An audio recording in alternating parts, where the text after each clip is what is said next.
दिन देखने को रह गए इस माँ को।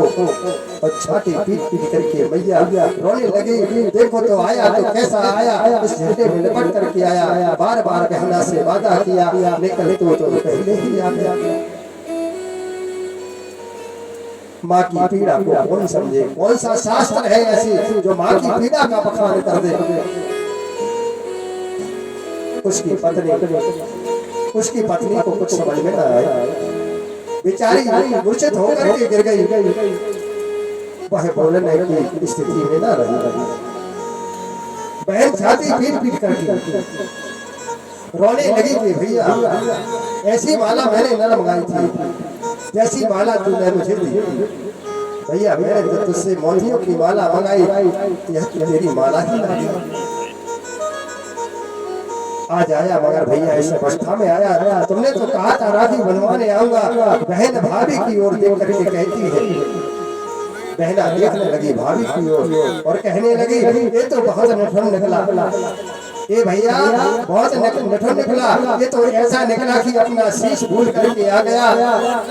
बहन कहने लगी भाभी ये तो दादी का दुलार भूला। ए भाभी ये तो दादी का दुलार भूला, बापू का प्यार भूला। ये मोतियों की माला आज तक ना आया है। और हे भाभी भैया तो भुलक।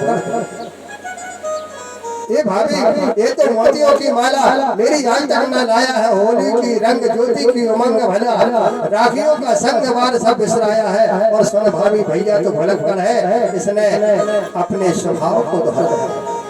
इसने अपने स्वभाव को दोहराया। जाते समय मैया का आशीष लेना भूल गया, आते समय रणभूमि से अपना शीश लाना भूल गया। ये भैया तो भुलक्कड़ है। और बहना जोरों से छाती पीट करके भैया के ऊपर गिर जाती है। ये भैया मैंने ऐसी माला तुझसे ना मंगाई। मैंने तो केवल कहा था भैया मोतियों की माला लाना, और तो स्वयं आज इस स्थिति में आया है भैया कि माला चढ़ाने की योग हो गया। तो प्यारे अपने भारत का संस्कार, अपने भारत में क्या हो रहा है, कैसा क्या कार्य चल रहा है, ये जरूर ध्यान दिया करो कि अपना भाई बहन है कैसे बॉर्डर पे लगे हैं। इस संस्कारों की बात कर रही है। मन में मनन किया करो, शरीर में ले जाया करो, हृदय में रखा करो। आगे प्यारे श्री सुखदेव जी महाराज कहते हैं राजा भगवान ने जब द्वारकापुरी बसाई, सारे मथुरावासी वहां पर पहुंचे और अब यहाँ से रेवत नाम के जो थे उनकी पुत्री थी रेवती, रेवत देश के राजा। और वो अपनी पुत्री को लेकर के ब्रह्मलोक पहुंचे। और ब्रह्मलोक में जैसे पहुंचे तो उस समय में ब्रह्मा जी सो गए। उस समय में रेवती नाम की जो बेटी थी वह 50 फुट की थी। और बलराम जी द्वापर में 25 फुट की। और जब ये ब्रह्मा जी के पास में पहुंचे उस समय ब्रह्मा जी सो गए थे। तब इंतजार किया इन्होंने और जागे तो समय द्वापर लगा।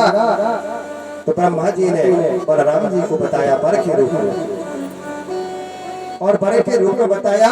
तो रेवती जी ने अपनी बेटी का विवाह रेवती का बलराम जी के साथ में संपन्न कर दिया। लेकिन क्या करे रेवती है 50 फुट की और 12.5 फुट के है बलराम। दूल्हा छोटा सा, दुल्हैया बहुत लंबी। तो बलराम जी आम तोड़ने गए। जब आम तोड़ने गए बलराम जी तो पीछे से रेवती जी आई। और रेवती जी ने खड़े खड़े वो है आम तोड़ दिया, ना तो नसेनी लगाई ना बांस लिया, सीधा तोड़ दिया और दे दिया बलराम जी। अब तो सब लोग हंसने लगे। और समाज में जब कोई हंसे तो थोड़ा गड़बड़ लगता है। अब बलराम जी ने क्या किया कि अपनी दुल्हन को ले गए। और जब दुल्हन को ले गए तो पंडाल से बाहर ले गए उठा करके। पंडाल से बाहर उठाया और पर्दे के पीछे ले गए। क्यों? परमठ जिसको मिल जाए कहीं भी ले जाए। तो बलराम जी को परमठ मिल गया पत्नी का, और पत्नी को बाहर ले गए और हल का आवाहन किया। हल्का आवाहन किया और ले जाकर के पर्दे के पीछे धीरे धीरे धीरे अपने पत्नी को ठोकना शुरू कर दिया। क्यों भैया, किसी की लंबी पत्नी तो नहीं है? लंबी पत्नी तो नहीं है किसी की, तो हम लोग नहीं ठोकते ना। तो बलराम जी ने सिर से ठोकना शुरू कर दिया और अपने ही बराबर रेवती को कर लिया। और आगे श्री सुखदेव जी महाराज